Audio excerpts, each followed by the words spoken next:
బంగారు పండ్లు అనేటువంటి అనుదిన వర్తమాన కార్యక్రమం చూస్తున్న మీ అందరికీ ప్రభువైన యేసుక్రీస్తు వారి శ్రేష్టమైన నామంలో వందనాలు శుభములు తెలియచేసుకుంటూ ఉన్నాను. మనం అనుదినము దేవుని యొక్క నామాలను, బలమైన దేవుని నామాలని ధ్యానం చేస్తూ ఉన్నాము. ఈరోజు మనం మాట్లాడుకోబోతున్నటువంటి నామం ఏంటంటే ఎల్ గిబ్బర్ అనేటువంటి మాటని, అంటే బలవంతుడైనటువంటి దేవుడు, బలమునిచ్చే దేవుడు, మైటీ గాడ్ అనేటువంటి అంశాన్ని ధ్యానం చేయబోతూ ఉన్నాం. ఎల్ గిబ్బర్ అంటారు దాన్ని. మన దేవుడు బలమిచ్చేటువంటి దేవుడని, ఆయన బలవంతుడైన దేవుడని, అంటే ఆయన సహజ సిద్ధముగా ఆయన బలవంతుడైన దేవుడు, బలము తనదని ఆయన మాట్లాడినటువంటి దేవుడు. దేవుడు ఎంత బలవంతుడో, ఎంత మైటీ గాడో మనం బైబిల్ చదువుతున్నప్పుడు అన్ని సందర్భాల్లోనే తెలుస్తుంది. యుద్ధములు చేసేటప్పుడు తెలుస్తుంది, ప్రకృతిని శాసించేటప్పుడు తెలుస్తుంది, అసలు ఈ సృష్టినే సృష్టించినప్పుడు తెలుస్తుంది ఆయన ఎంత బలవంతుడో, ఎంత గొప్ప దేవుడో, ఎంత పెద్ద దేవుడో. ఆకాశ మహాకాశాలు పట్టజాలని దేవుడు అంట ఆయన. ఆకాశం ఆయన సింహాసనము, భూమి ఆయన పాదపీఠము. ఎంత పెద్ద దేవుడో చూడండి. ఆకాశాన్ని జానతో కొలుస్తారంట దేవుడు, ఇలా జానతో కొలుస్తారంట. ఎంత పెద్ద జాన అయి ఉండాలి అది. బలవంతుడైనటువంటి దేవుడు, బలము కలిగిన దేవుడు, మైటీ గాడ్. ఈ మాటని దావీదు ఒక విషయంలో ఉపయోగిస్తూ అంటాడు, బలము నీవిచ్చిన దానమయ్యా అంటాడు. ఎంత బాగుందో కదండి ఆ మాట. నాకు చాలా నచ్చింది ఆ మాట. బలము నీవిచ్చేటువంటి దానము. ఏ సందర్భంలో దావీదు మాట్లాడతాడంటే, దినవృత్తాంతాల గ్రంథము, 1వ దినవృత్తాంతాల గ్రంథము 29వ అధ్యాయం, ఇంచుమించు 1వ దినవృత్తాంతాల్లో లాస్ట్ చాప్టర్ ఇది. దానిలో దేవుడు దావీదుతో మాట్లాడిన తర్వాత దావీదు ఏమంటున్నాడంటే, జనులను పిలిచి, సొలొమోను ఇంకా లేతప్రాయం గలవాడై ఉన్నాడు, కానీ నేను కట్టకూడదు కాబట్టి మందిరం సొలొమోనే కట్టాలి, కానీ ఇంకా లేతవాడు గనుక నేను దేవుని మందిరం కట్టను ఉద్దేశించాను. కట్టబోయే మందిరం మనుష్యులకు కాదు, దేవుడికి.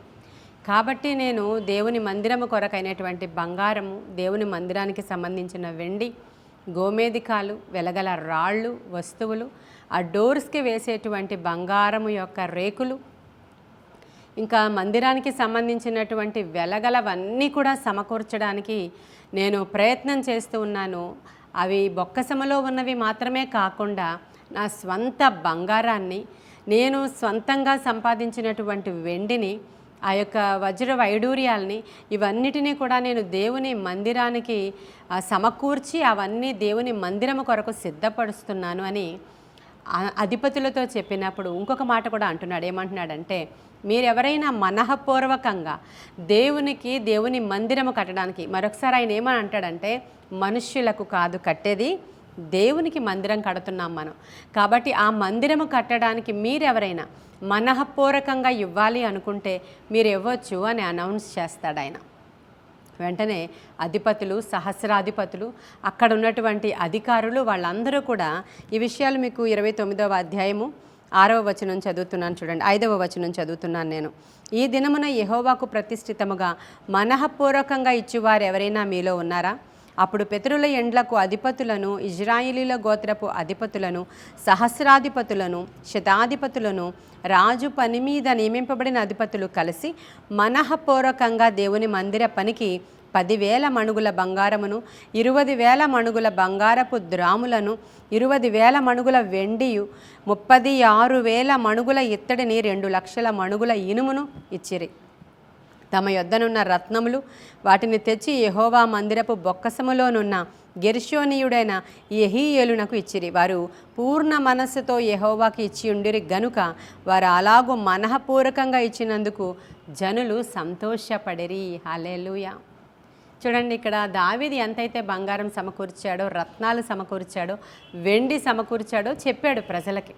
చెప్పి, మనం కట్టబోయేటువంటిది దేవునికి మందిరం కాబట్టి నా వంతుగా నేను ఇన్ని సమకూర్చాను దేవుడికి, మీలో ఎవరైనా మనఃపూర్వకంగా ఇవ్వాలి అనుకున్న వాళ్ళు ఇవ్వచ్చు అని చెప్పినప్పుడు, ఎవరెవరినైతే ఈ దావీదు అధిపతుల కింద పెట్టాడో, సహస్రాధిపతుల కింద పెట్టాడో, అధికారుల కింద పెట్టాడో, వాళ్ళందరూ తెచ్చిచ్చినటువంటి బంగారం చదివి వినిపించాను ఇప్పుడు నేను. దావీదు ఎంతెంత సమకూర్చాడో మీరు చదవాలంటే 29వ అధ్యాయం స్టార్టింగ్ నుంచి చదవండి. మనము ఉన్న సమయం తక్కువ కాబట్టి అంతా చదివి వినిపించడం అవ్వదు కదా. అంత బంగారాన్ని సమకూరిస్తే వాళ్ళు మనఃపూర్వకంగా దేవుడికి తెచ్చినప్పుడట వాళ్ళు ఇంతంత ఇచ్చారు అని తెలిసినప్పుడు జనులందరూ చాలా సంతోషించారు అనే మాట రాయబడి ఉంది ఇక్కడ. రాజైన దావీదు కూడా బహుగా సంతోషపడి దేవునికి ఇన్ని కానుకలు తీసుకొచ్చారు, నేను ఇంత సమకూర్చాను, మిగిలింది మీరు తీసుకొచ్చారని చెప్పి దావీదు సంతోషపడి సమాజము పూర్ణముగా ఉండగా యెహోవాకు ఇట్లు స్తోత్రములు చెల్లించాడు. అంటే ఇంకా అందరూ ఉన్నారు, ప్రజలు ఉన్నారు, అధికారులు ఉన్నారు, అధిపతులు ఉన్నారు, సమాజం నిండుగా ఉన్నప్పుడు ఇలా ప్రార్థన చేస్తున్నాడు. దేవుడికి ఏమని ప్రార్థన చేస్తున్నాడు అంటే, మాకు తండ్రిగానున్న ఇజ్రాయేలీల దేవ యెహోవా, నిరంతరము నీవు స్తోత్రార్హుడవు.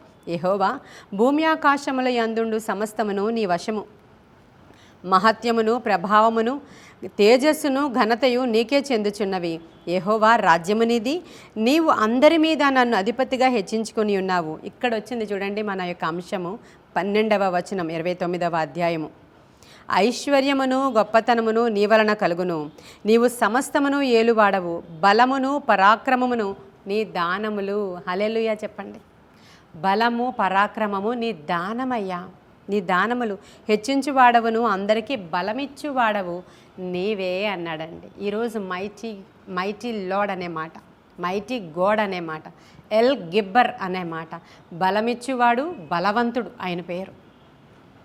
బలవంతుడైన దేవుడు, బలమిచ్చే దేవుడు అనేటువంటి మాటని మనం ధ్యానం చేస్తున్నాము. నీవే కదా మాకు బలమిచ్చేవాడవు, పరాక్రమము బలములు నీ దానాలు మాకు అంటున్నాడండి.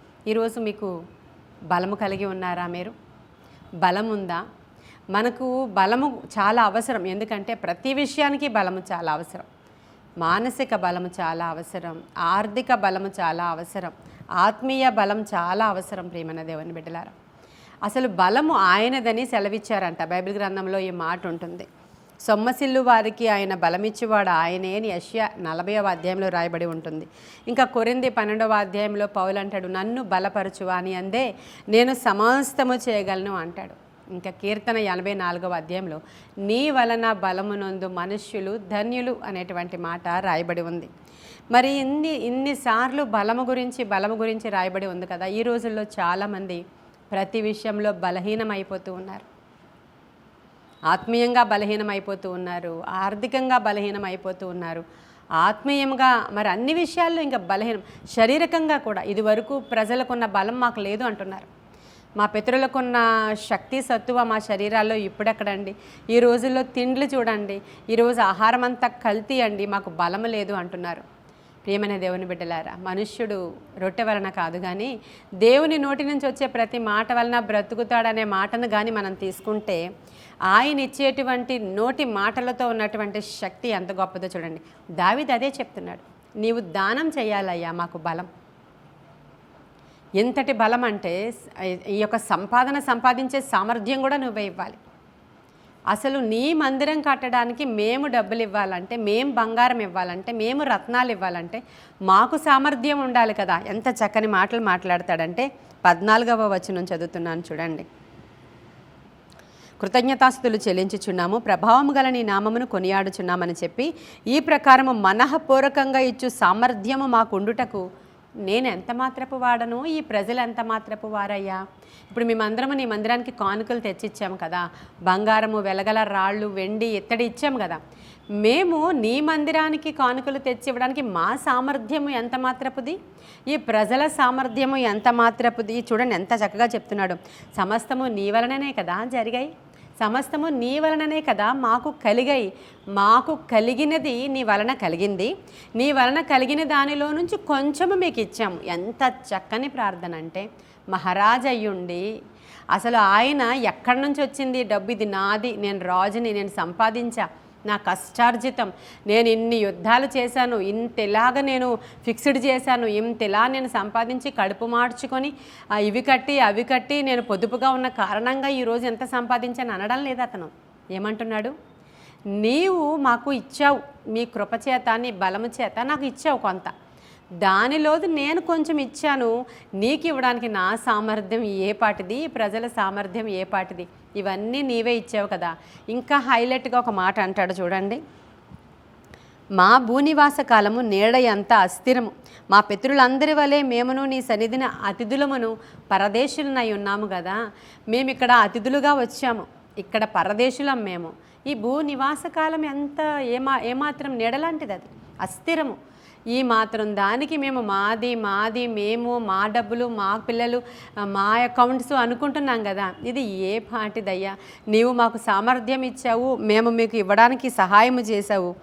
తరువాత ఆయన అంటున్నాడు, భూ నివాస కాలము నీడ అంత అస్థిరము, స్థిరముగా ఉన్నవాడు ఒక్కడు కూడా లేడు. మా దేవా యెహోవా, నీ పరిశుద్ధ నామం యొక్క ఘనత కొరకు మందిరమును కట్టించుటకై మేము సమకూర్చిన ఈ వస్తు సముదాయమును నీ వలన కలిగినవే, అంతయు నీదై ఉన్నది. హల్లెలూయా. చూడండి, మనం ఎప్పుడైతే దేవుణ్ణి ప్రేమించే వారముగా ఉంటామో మనం బలవంతులుగా ఉంటాం. ఎప్పుడైతే మన సృష్టికర్తను గూర్చినటువంటి ధ్యానము కలిగిన వారమై ఉంటామో మనం బలవంతులమై ఉంటాం. మన దేవునికి ఎప్పుడైతే మనం ఇచ్చువారముగా ఉంటామో మనం చాలా బలవంతులమై ఉంటాం. ఆయన అంటాడు కదా, ఇచ్చి నన్ను శోధించండి. ఈ మాటలన్నీ కూడా దావీదు దగ్గర నుంచి మనం ఎంత చక్కగా నేర్చుకోవచ్చు అంటే, బలము ప్రభువిచ్చేటువంటి దానము. దేవుడికి ఇవ్వాలన్నా, మనం ఖర్చు పెట్టుకోవాలన్నా, శరీర బలం మనం కలిగి ఉండాలన్నా దేవుడే ఇవ్వాలి. సంసోను అనేటువంటి బలాఢ్యుడు న్యాయాధిపతుల గ్రంథంలో మనకు కనిపిస్తాడు. ఆయనకి బలం ఎవరిచ్చారు? దేవుడే. దేవుని యొక్క ఆత్మ ఆయన మీదకి దిగి వచ్చినప్పుడు అతడు బలం పొందుకునేవాడంట. ప్రియమైన దేవుని బిడ్డలారా, ఎలాంటి బలం అంటే పట్టణ గవిని యొక్క తలుపే పీకేసేవాడంట. 100 నక్కలు ఒక్కసారే తోకలు పట్టుకోవడం సాధ్యమా? ఒక కోడి తోక కూడా పట్టుకోలేం మనం. ఇక ఒక కుక్క తోక కూడా పట్టుకోలేం కదా. నక్కల యొక్క తోకలు, 100 నక్కల తోకలు గట్టిగా పట్టుకుని దానికి నిప్పు పెట్టాడంట. అంత బలవంతుడండి. పట్టణపు గవిని తలుపులు విరగ్గొట్టేసి దాన్ని నెత్తి మీద పట్టుకుని కొండ మీదకి తీసుకెళ్ళి అక్కడ పడేసి వచ్చాడంట. ఎంతమందినైనా చంపగల సామర్థ్యం ఉంది. ఎక్కడి నుంచి వచ్చింది ఆ బలము? సంసోనికంటే దేవుడు ఇచ్చాడు. అది శరీర బలము. శరీర బలం ఇచ్చినప్పుడు ఆ శరీర బలాన్ని తన సరైన విధానంలో ఉపయోగించుకోలేదు కనుక ఒక దినాన తన బలాన్ని అతను పోగొట్టుకున్నాడు. తరువాత ఒకనొక దినాన ఇంకా ఆఖరి నిమిషంలో అడుగుతాడు, అయ్యా నాకు ఒక్కసారి ఆ అభిషేక బలాన్ని నాకు ఇస్తే, నువ్వే ప్రణాళికతోటైతే నన్ను ఇక్కడికి ఉంచావో ఆ ప్రణాళికను నేను నెరవేరుస్తానని చెప్పినప్పుడు మరలా దేవుడు ఆఖరి నిమిషంలో బలం ఇస్తాడు. అతడు తన మంచిగా ఉన్నప్పుడు, అసలు ఫిలిష్తీయులకి ఇంకా పట్టుబడలేనప్పుడు, తన జీవితకాలంలో చంపిన వారి కంటే ఆఖరిగా దేవుడిచ్చినటువంటి బలము ద్వారా చంపిన వారి యొక్క సంఖ్య చాలా ఎక్కువ అని రాయబడి ఉంది. కాబట్టి శరీర బలం నీకు కావాలంటే ఈ రోజుల్లో చాలామంది కృంగిపోతున్నారు. బలం ఉడిగిపోతుంది వాళ్ళకి. దేవుడే బలమునివ్వాలి. ప్రియమైన దేవుని బిడ్డలారా, పరిస్థితులను బట్టి కృంగిపోవద్దు. దేవుని దగ్గరికి రావడం కోసం మాకు బలం సరిపోవట్లేదు అని అనొద్దు. బలం ఇచ్చేవాడు ఆయనే, బలాభివృద్ధి చేయువాడు కూడా ఆయనే అని రాయబడి ఉంది. ఏలియా విషయం మన అందరికీ తెలుసు. చాలా దూర ప్రయాణం సిద్ధమై ఉంది అని తెలిసిన తర్వాత దూత వచ్చి ఒక రొట్టె, అంటే అది అప్పము నీటి బుడ్డి ఇచ్చి 40 దినాలు నీవు ప్రయాణం చేయాలి, తిని బయలుదేరు అన్నారు. ఒక రొట్టె 40 దినాలకు సరిపోతుందా? ఆ బలం కూడా దేవుడే ఇచ్చాడు. ఎలాగనో మనకి ఏం ఉండకపోనియండి, బలాన్ని అడగండి దేవుడి దగ్గర. అది ఏ బలమైనా కావచ్చు. ఆర్థిక బలం, మానసిక బలం, శారీరక బలం. ఆయన దగ్గర నుంచి అడిగినప్పుడు గిబ్బర్గా ఈరోజు మీ దగ్గరికి రావడానికి ఆయన ఇష్టపడుతున్నాడు. దావీదు చేసిన ప్రార్థనలో ఆ పార్ట్ నాకు నచ్చింది కాబట్టి ఈ మాటలు మీకు చెప్పాలని నేను ఆశపడ్డాను. బలము నీవిచ్చే దానము అనేటువంటి మాటని. అటువంటి బలవంతుడైన దేవుడు కన్య మరియ గర్భాన పుడతాడని యెషయా 9వ అధ్యాయంలో యెషయా ప్రవచించాడు కదా. ఆయనే ఈయన. కాబట్టి అటువంటి మహా గొప్ప దేవుని యొక్క బిడ్డలుగా మనం ఉన్నాం. దేనికి భయపడొద్దు, బలము కలిగి ముందుకు వెళ్ళండి. బలం ఇవ్వమని దేవుణ్ణి అడగండి. గొప్ప కార్యాలు చేసే దేవుడు మిమ్మల్ని బలపరచును గాక. ఈ కొన్ని మాటలు దేవుడు మన వినికిడిలో దీవించును గాక. ఆమేన్. ప్రతి మంగళవారం దినాన మీ కొరకు నేను ప్రార్థన చేయాలనుకుంటున్నాను కదా. అంటే స్వస్థతల కొరకు ప్రార్థన చేయాలనుకుంటున్నాను. ఈరోజు శరీర అస్వస్థత ద్వారా ఎవరైతే బలహీనపరచబడి ఉన్నారో, రోగాల ద్వారా మంచాన పడి ఉన్నారో, లేకపోతే ప్రతి విధమైనటువంటి అనారోగ్య లక్షణాల ద్వారా చాలా బలహీనపరచబడి ఉన్నారో, అటువంటి వారి కోసం నేను ప్రార్థన చేయాలనుకుంటున్నాను. బలం కావాలి కాబట్టి ఆ బలం ఇచ్చేవాడు ఆయనే. శరీరంలో ఏ పార్టీలో ఏ అవయవము మూవ్ అవ్వాలన్నా దేవుని యొక్క శక్తి మనలో పనిచేస్తేనే జరుగుతుంది అది. ఎందుకంటే మనలో ఉన్నటువంటి ఆత్మ దేవుడిచ్చినటువంటి దానమే, ఆయన ఇచ్చినటువంటి, ఆయన పెట్టిన దీపమే. ఆ దీపము సరిగ్గా వెలుగుచుండాలి అని అంటే మన శరీరంలో బలం ఉండాలంటే ప్రభువే మనకి సహాయకుడిగా ఉండాలి. స్వస్థతలు ప్రభువు ఇవ్వాలి, ఆయనే మనకు బలం ఇవ్వాలి, ఆయనే మనకు ఆరోగ్యం ఇవ్వాలి. కాబట్టి స్వస్థత కొరకు మీకు ఈరోజు కూడా నేను ప్రార్థన చేస్తాను. ప్రతి విధమైన స్వస్థతలు మాకు కావాలయ్యా. శారీరక, మానసిక, ఆర్థిక, ఆత్మీయ స్వస్థతల కొరకు నేను ప్రార్థన చేయబోతున్నాను. ఏకీభవించండి. మహాపరిశుద్ధుడైన తండ్రి, మహోన్నతుడైన దేవా, నీకు వందనాలు.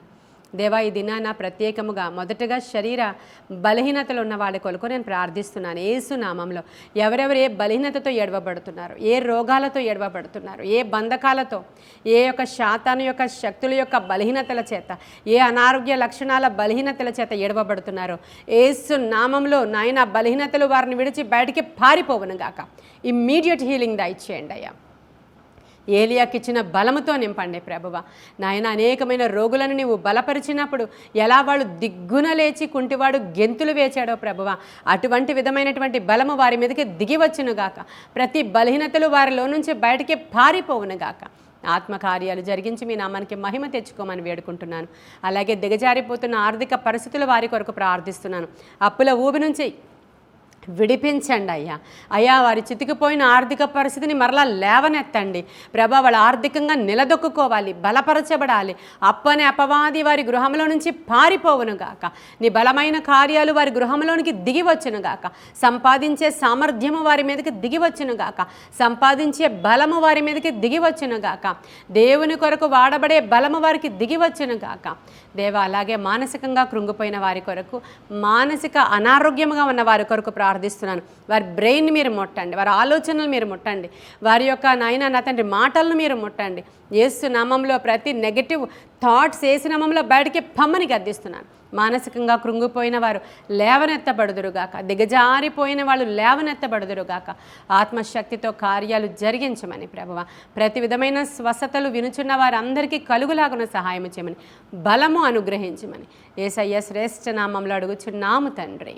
Amen, amen, amen. God bless you.